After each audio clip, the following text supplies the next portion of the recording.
Welcome to Literary Leans. Today, we're going to discuss one of the most powerful and disturbing novels in Indian English literature, Train to Pakistan by Khushwant Singh. This session will be a detailed English summary, explanation, and full literary analysis of the novel. We will also examine Khushwant Singh as a writer and place Train to Pakistan within the framework of postcolonial literature.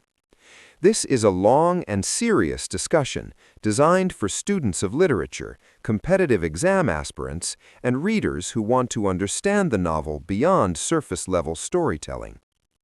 By the end of this series, you will understand not only what happens in Train to Pakistan, but why it matters, historically, politically, and morally. Let us begin by understanding the background of the novel, because Train to Pakistan cannot be understood without understanding the trauma of partition. The Partition of India in 1947 was one of the most violent and catastrophic events in modern history. As British colonial rule ended, India was divided into two nations, India and Pakistan. This division was not just political, it was geographical, religious, emotional, and deeply personal. Nearly 15 million people were displaced, and more than 1 million were killed in communal violence. Families were torn apart. Neighbors became enemies overnight. Humanity collapsed under fear, hatred, and revenge. Khushwant Singh lived through this period. He witnessed the chaos, the trains filled with corpses, the silence of abandoned villages, and the moral confusion of ordinary people. Train to Pakistan is not a heroic nationalist novel.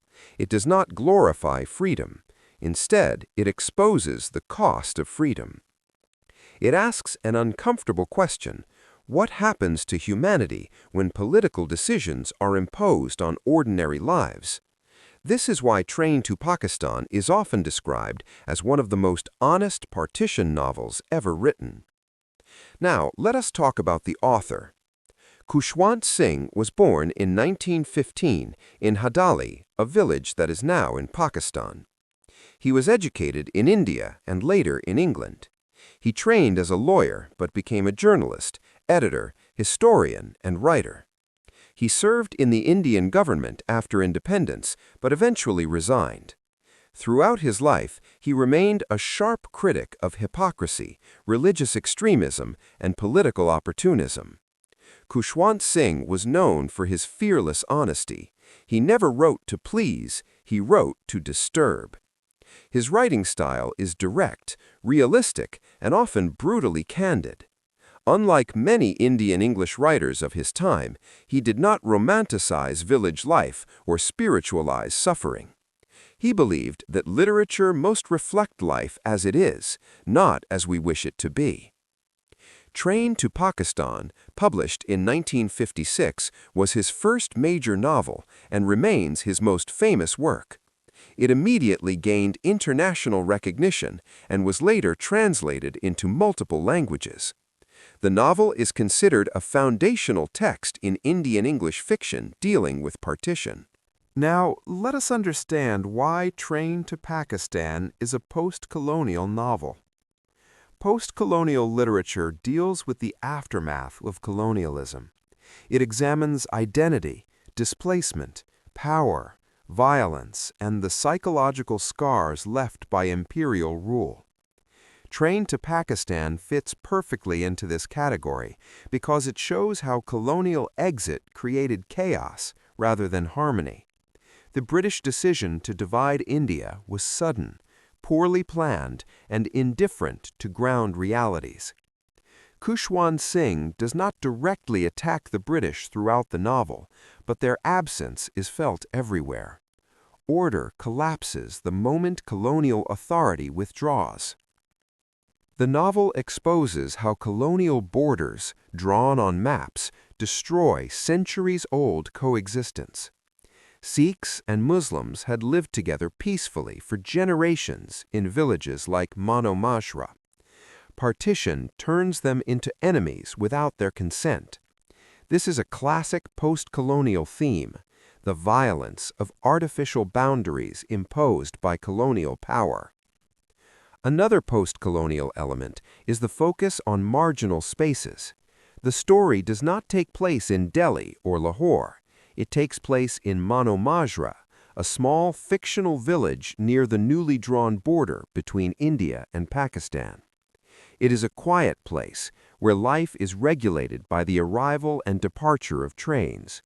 Time itself seems to move according to the railway schedule. Before partition, Hindus, Muslims, and Sikhs lived together in relative peace. Religion exists, but it does not dominate daily life. This village becomes a microcosm of India. What happens in Mano Majra reflects what happens across the subcontinent. When trains begin arriving filled with corpses, the village is forced to confront the reality of partition. The train becomes a powerful symbol in the novel. It represents modernity, colonial infrastructure, and mass death all at once.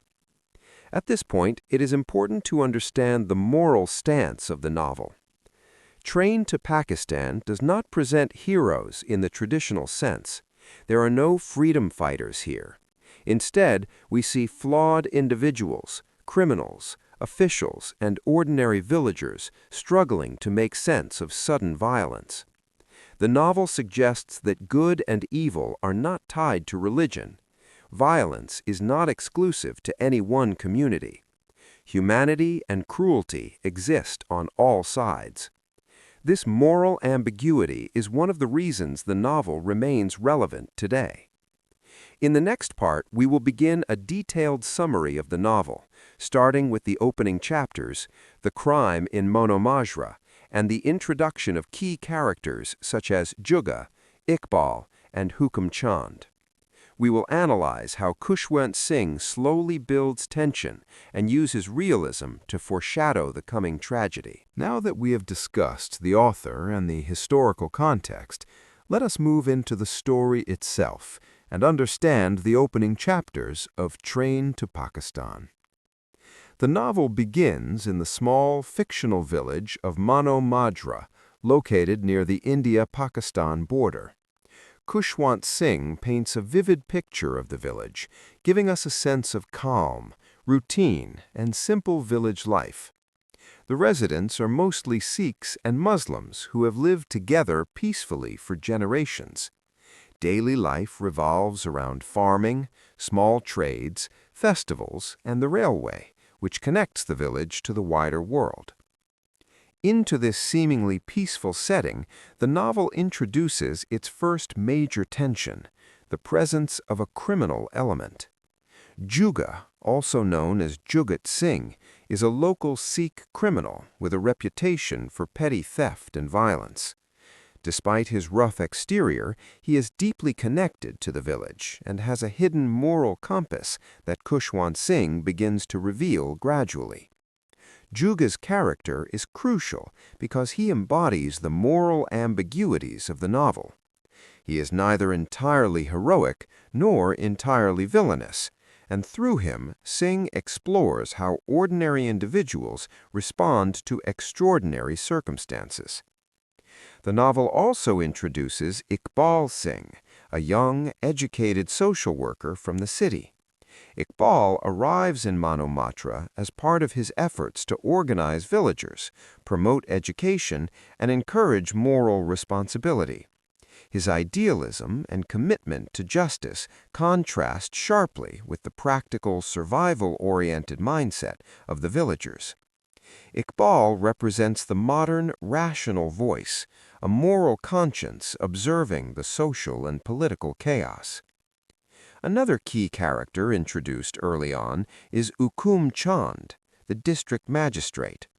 He is a middle-aged official who has witnessed the transfer of power from the British to the Indian authorities.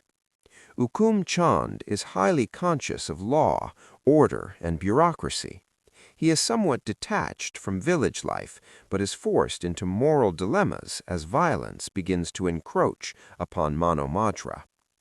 Hukum Chand embodies the role of authority and the ethical complexities of governance during times of social upheaval. In the opening chapters, Khushwant Singh carefully sets up the tension between ordinary life and impending violence.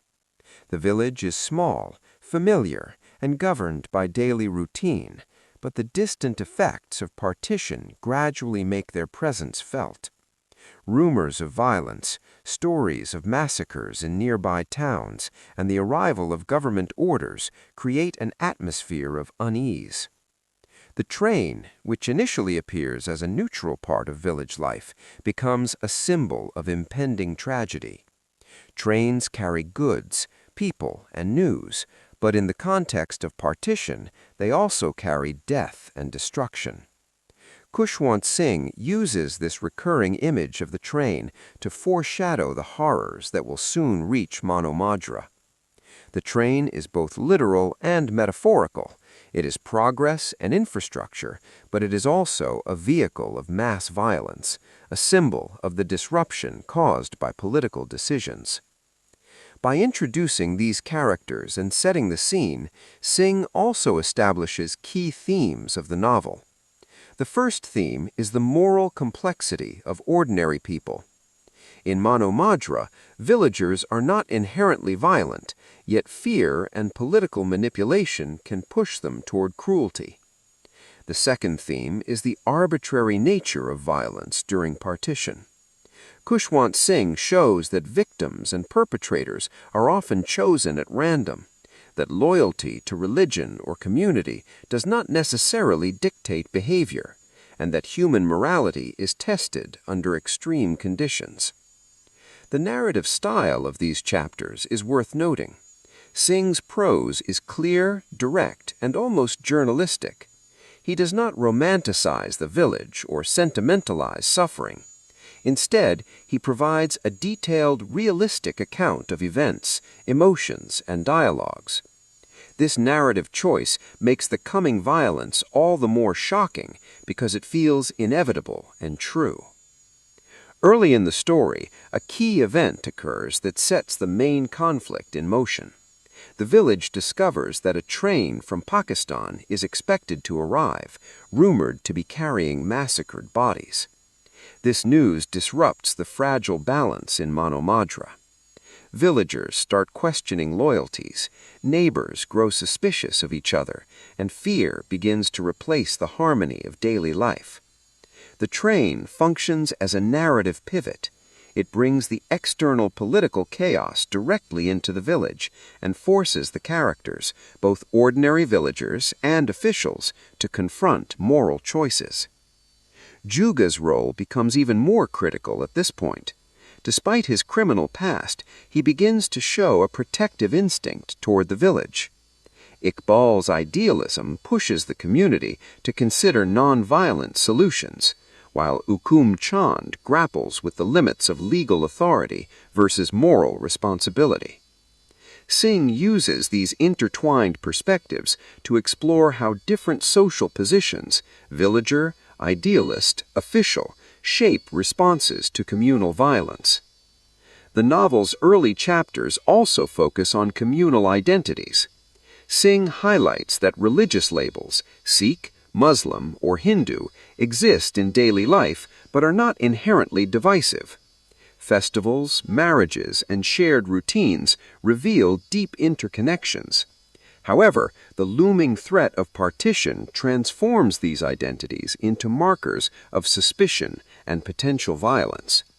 This is where Singh's postcolonial critique becomes clear.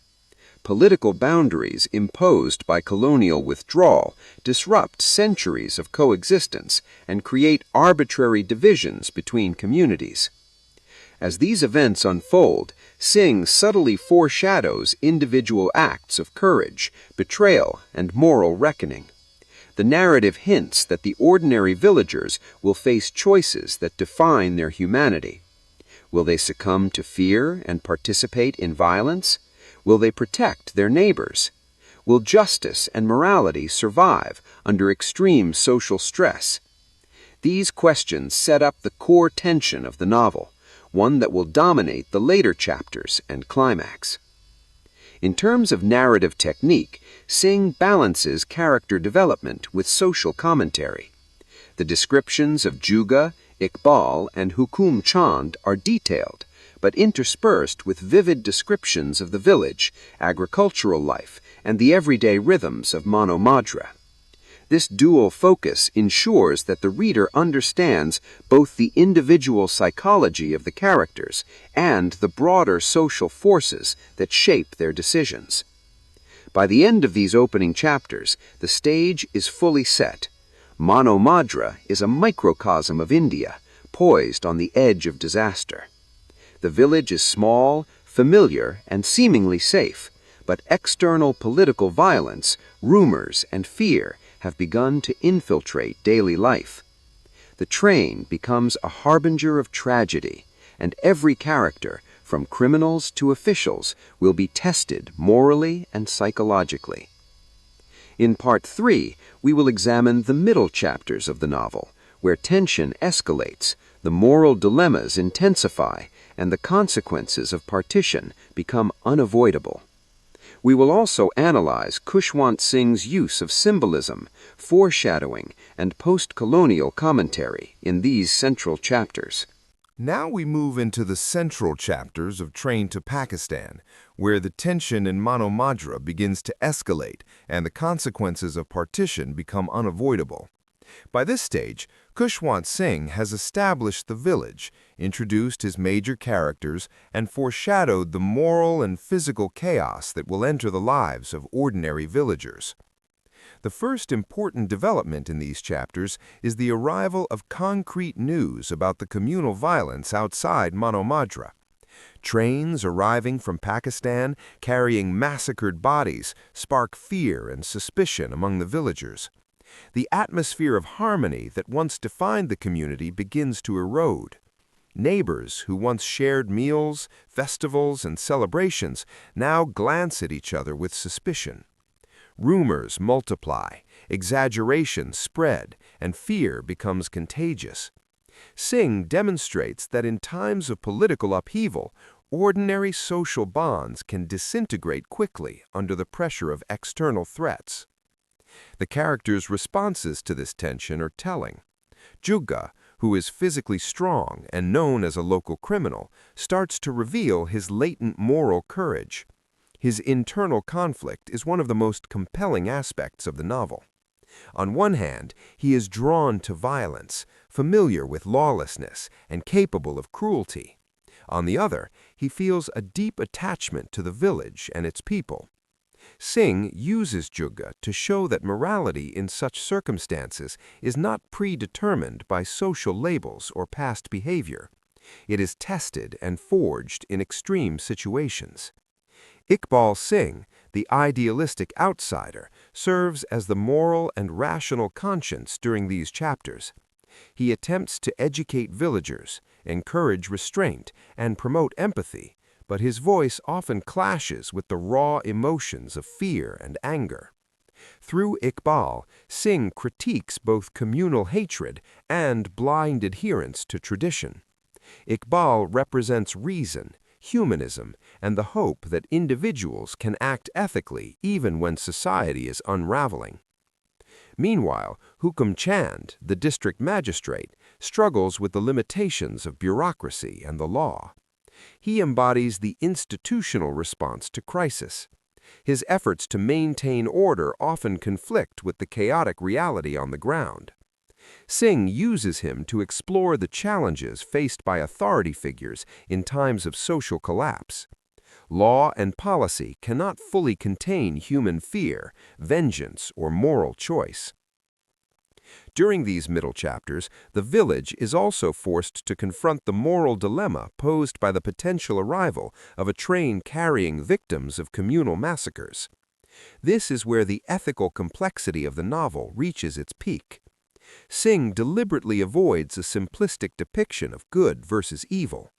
The villagers' reactions are nuanced, unpredictable, and deeply human.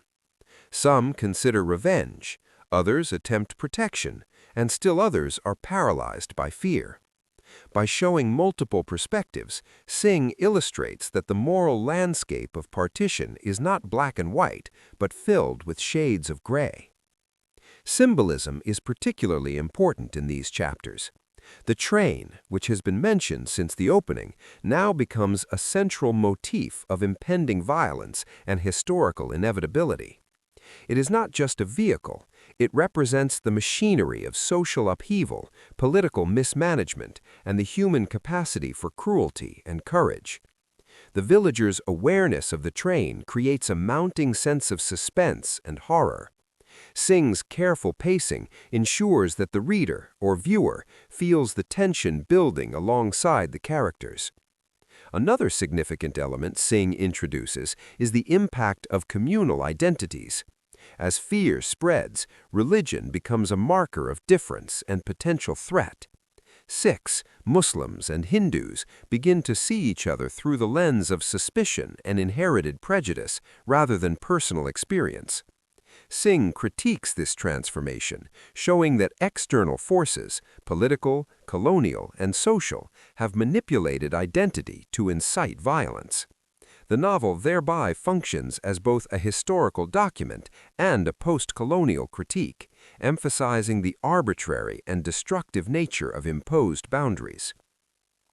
The narrative also delves into individual stories that highlight the human cost of partition. Everyday villagers, shopkeepers, and farmers are suddenly faced with choices that test their integrity, loyalty, and courage. Khushwant Singh gives space to the emotional and psychological realities of these individuals, revealing grief, guilt, love, and fear. By focusing on ordinary lives, Singh universalizes the experience of partition. The novel is not just about historical events, but about human behavior under extreme social pressure. Juga's moral journey continues to unfold. In these chapters, he is forced to confront his past and make decisions that will define the future of the village. Iqbal's philosophical guidance and Hukum Chand's bureaucratic interventions intersect with Juga's instincts, creating a tension-filled narrative that forces readers or viewers to question what they would do in similar circumstances. Singh does not provide easy answers, and that is precisely why the novel remains so powerful. The language and style in the middle chapters are also worth noting. Singh's prose remains clear, unadorned, and realistic, yet he uses subtle irony and understatement to heighten the impact of violence and tension. Ordinary events, harvests, festivals, daily chores, are juxtaposed with rumors of massacres and political upheaval. This contrast underscores the fragility of peace and the ease with which ordinary life can be disrupted by external forces. Another literary technique Singh employs is foreshadowing. The repeated references to trains, rumors of violence in nearby towns, and minor conflicts in the village all build toward the inevitable climax. The sense of inevitability adds a tragic weight to the narrative, reinforcing the post-colonial theme that the decisions of colonial powers can have long-lasting, catastrophic consequences on ordinary lives. By the end of these central chapters, Mano Majra is no longer a quiet, cohesive village. Fear, suspicion, and moral dilemmas dominate daily life. Yet Singh shows that human courage, empathy, and moral choice persist.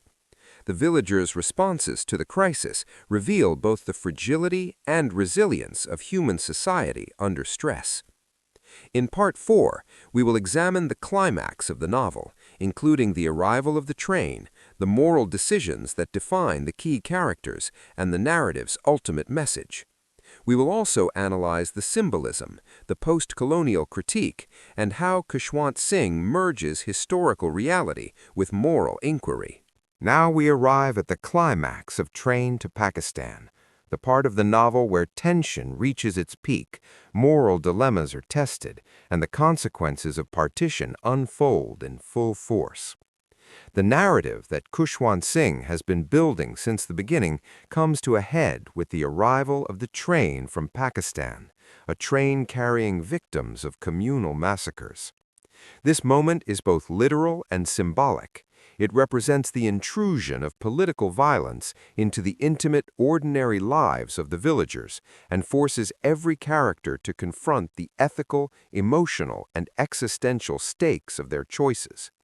The arrival of the train is a turning point for Mano Majra. Fear, suspicion, and anger now overwhelm the fragile social bonds that held the village together. Some villagers are prepared to take revenge on their Muslim neighbors, reflecting the destructive power of communal identity when manipulated by external political pressures. Others hesitate, caught between fear, empathy, and moral responsibility. Khushwant Singh presents this moral tension in a way that refuses simplistic judgments. He does not portray one community as inherently good or evil. Instead, he emphasizes the universal human capacity for both violence and compassion. Jugga's role becomes central to the climax. Throughout the novel, he has been portrayed as a criminal, yet one with deep ties to the village and a latent moral code. In this moment, he must choose between self-preservation, loyalty to his community, and the higher moral imperative to protect innocent lives.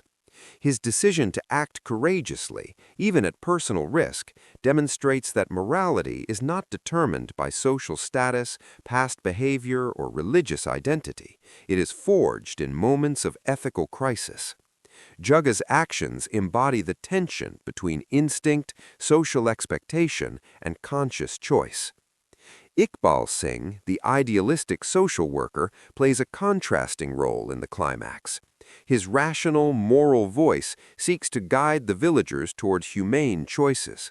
While Jugga operates from instinct and experience, Iqbal represents reason, education, and ethical deliberation. Together, these two characters illustrate a spectrum of human responses to extreme circumstances. Khushwant Singh uses their interactions to highlight the complexity of human behavior during periods of social upheaval. Hukum Chand, the district magistrate, also faces a profound moral dilemma. As an agent of authority, he must balance the law, public order, and ethical responsibility.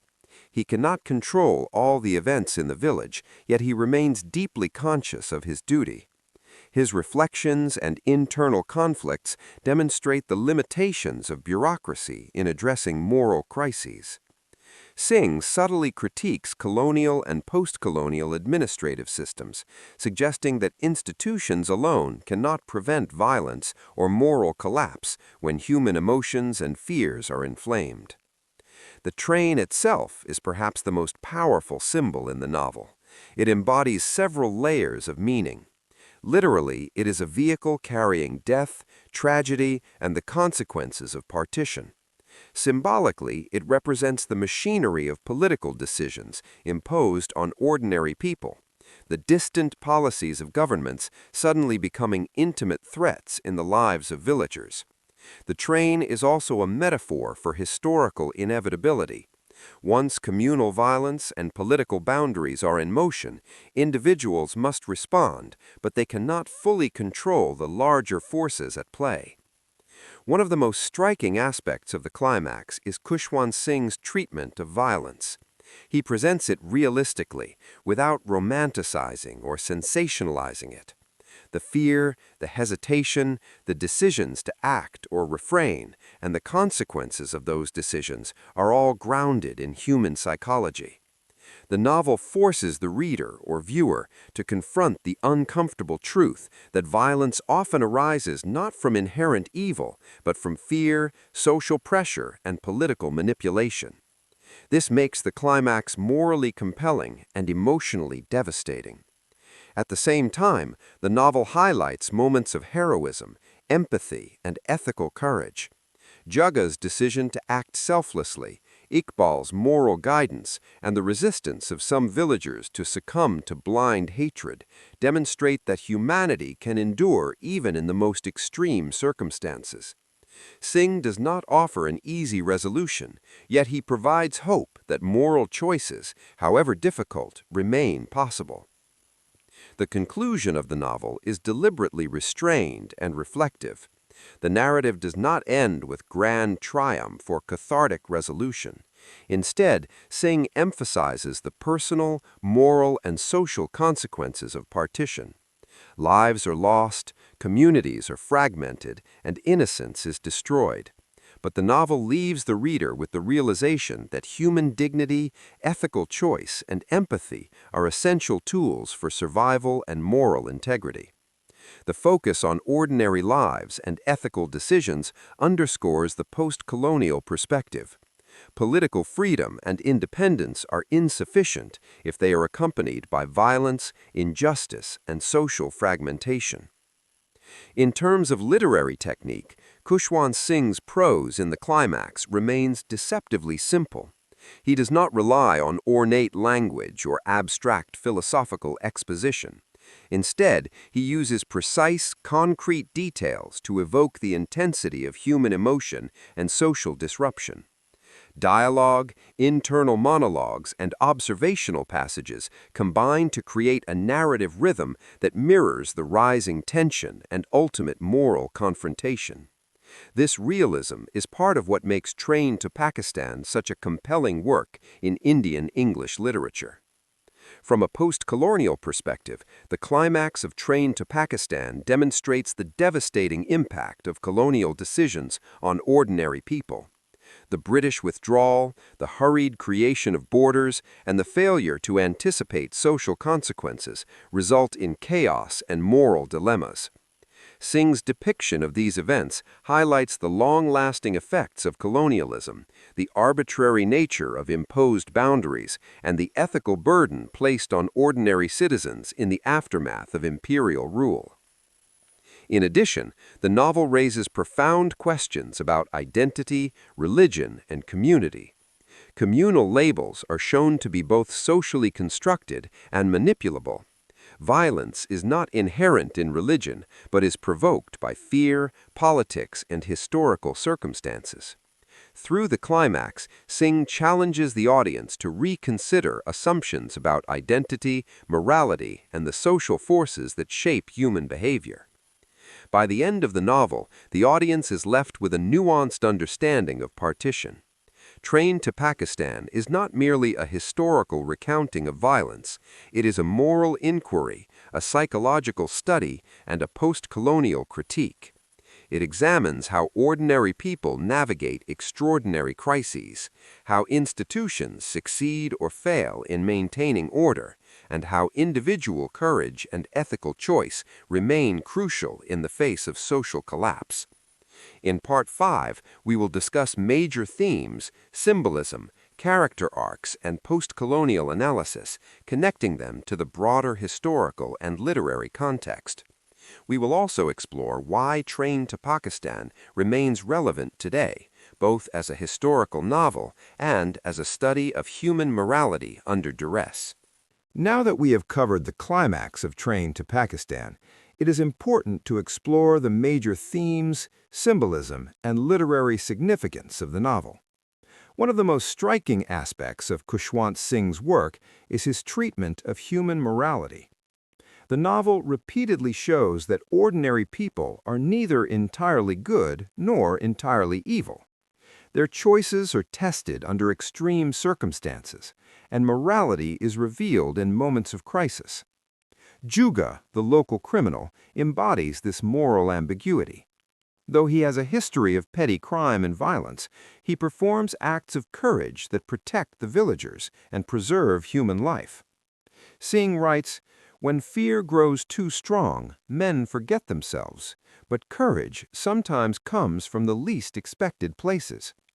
This line reflects one of the core messages of the novel, that ethical behavior is forged through action, not inherited identity or social status. Another central theme is the devastating impact of partition and communal violence.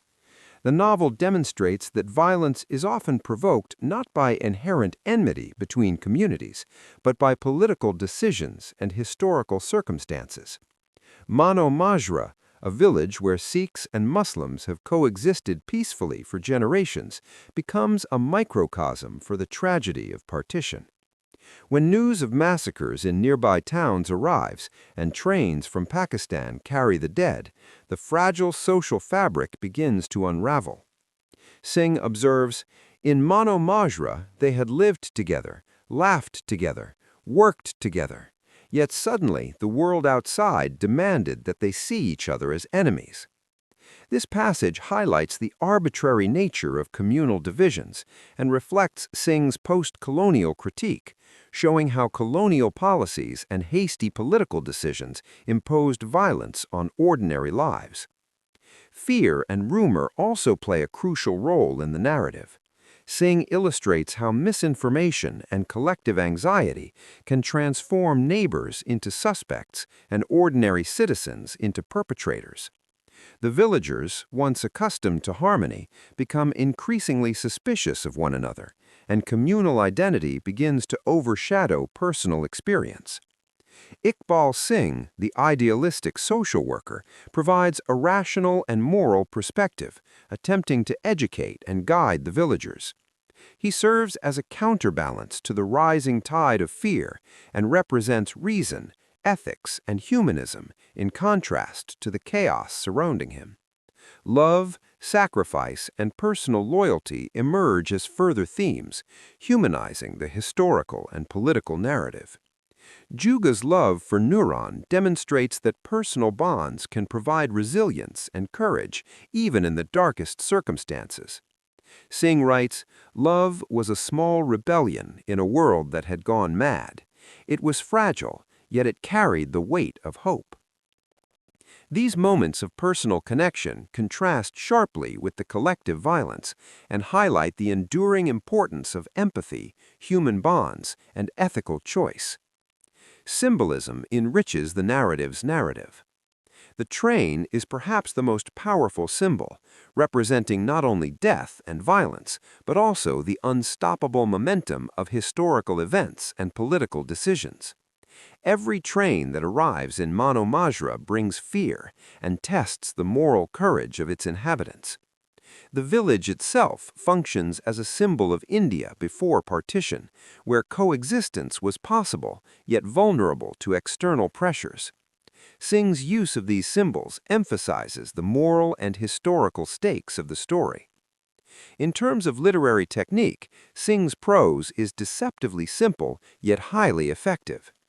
His language is clear, direct, and often journalistic, capturing the everyday rhythms of village life while conveying the emotional intensity of the historical context.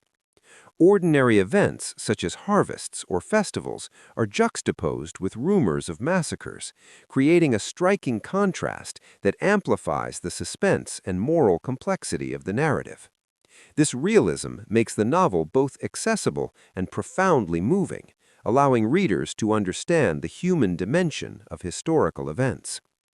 The novel also provides rich material for critical analysis and exam discussion. Partition is portrayed not merely as a political event, but as a profound moral crisis that tests ordinary people.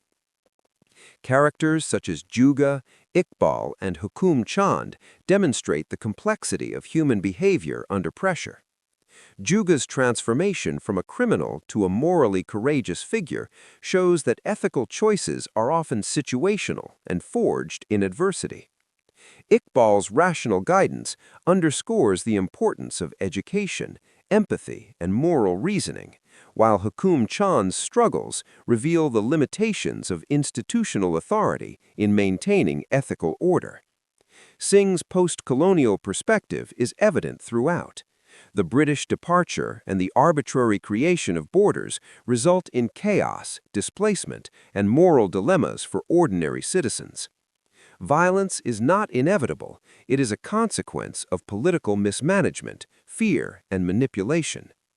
The novel's focus on ordinary people rather than political leaders emphasizes the human cost of partition and highlights the responsibilities and choices of individuals in shaping history.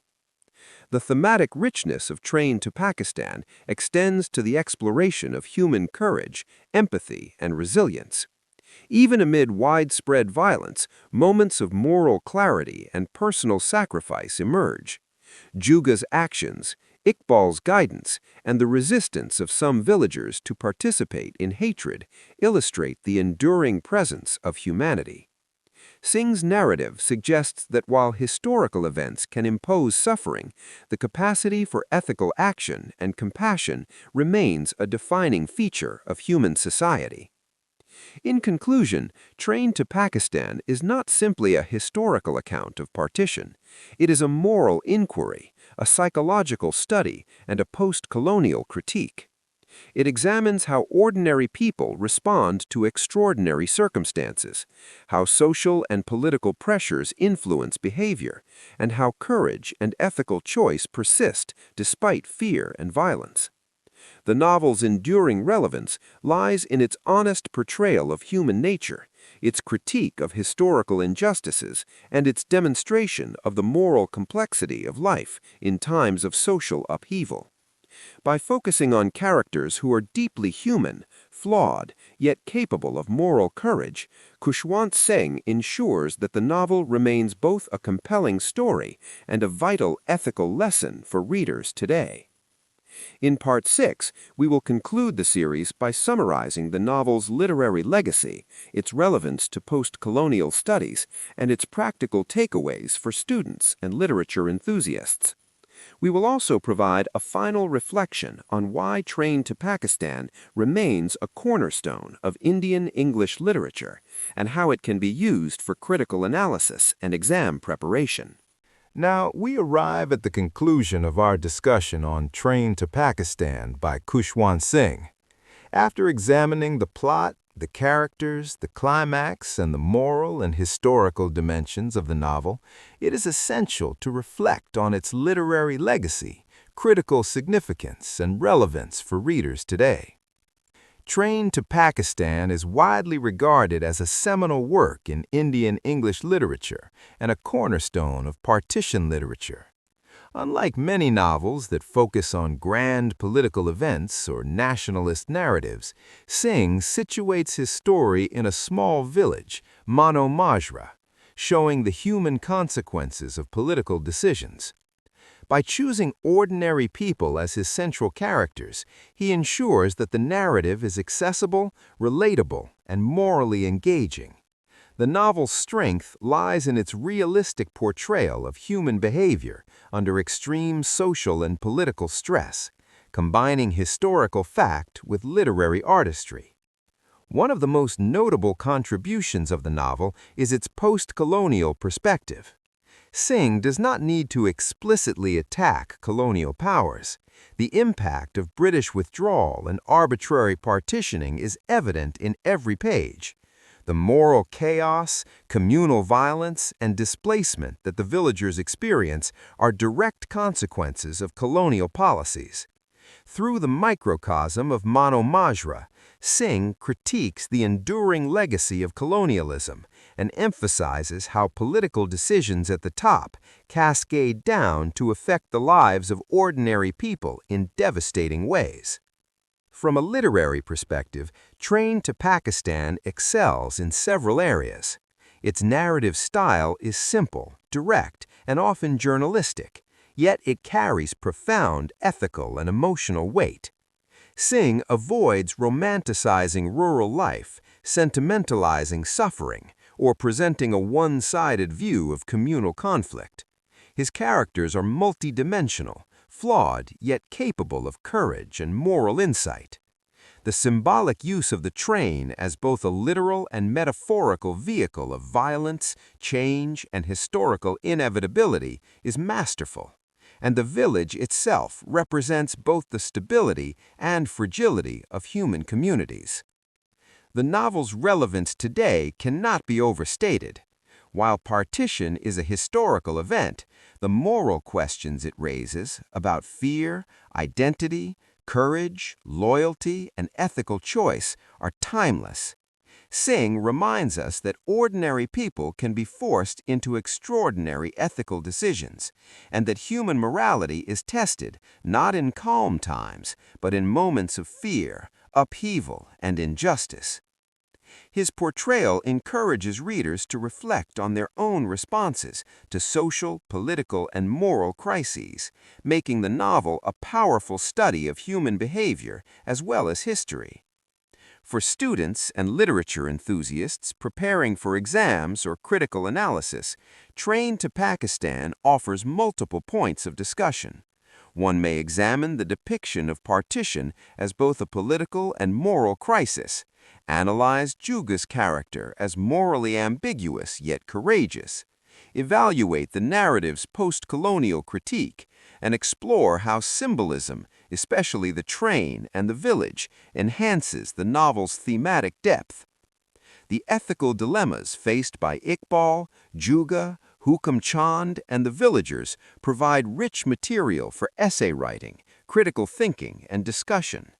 The novel also offers insights into human psychology, social cohesion, and the consequences of fear, rumor, and communal identity, all of which are valuable for academic study. Khushwant Singh's work has endured because it combines historical accuracy with profound moral inquiry. While many novels of partition focus on political heroes or nationalistic struggles, Singh centers his narrative on ordinary humans, their relationships, and their ethical choices. This approach gives the novel its emotional power and moral resonance, allowing readers to engage deeply with the story while reflecting on broader historical and philosophical questions. In conclusion, Train to Pakistan is more than a historical novel. It is a moral mirror, a post-colonial critique, and a literary masterpiece. Its portrayal of human courage, ethical dilemmas, and the social consequences of partition ensures its place in the canon of Indian English literature. For readers and students alike, it offers both a vivid historical account and a guide for understanding human behavior in extraordinary circumstances. By studying this novel, we learn not only about the history of partition, but also about resilience, empathy, and the ethical responsibilities we bear in our own lives. As a final takeaway, remember that Train to Pakistan challenges us to ask, how would we respond if our community, our neighbors, or even our loved ones were suddenly threatened by forces beyond our control? How do we act ethically when fear and chaos surround us? These questions, timeless and universal, are at the heart of Khushwant Singh's enduring masterpiece. Thank you for joining this long discussion on Train to Pakistan. If you found this analysis helpful, please subscribe to Literary Leans, share your thoughts in the comments, and let us know which novels or literary works you would like to explore in future sessions. By engaging with literature in this way, we not only study stories, but also deepen our understanding of humanity itself.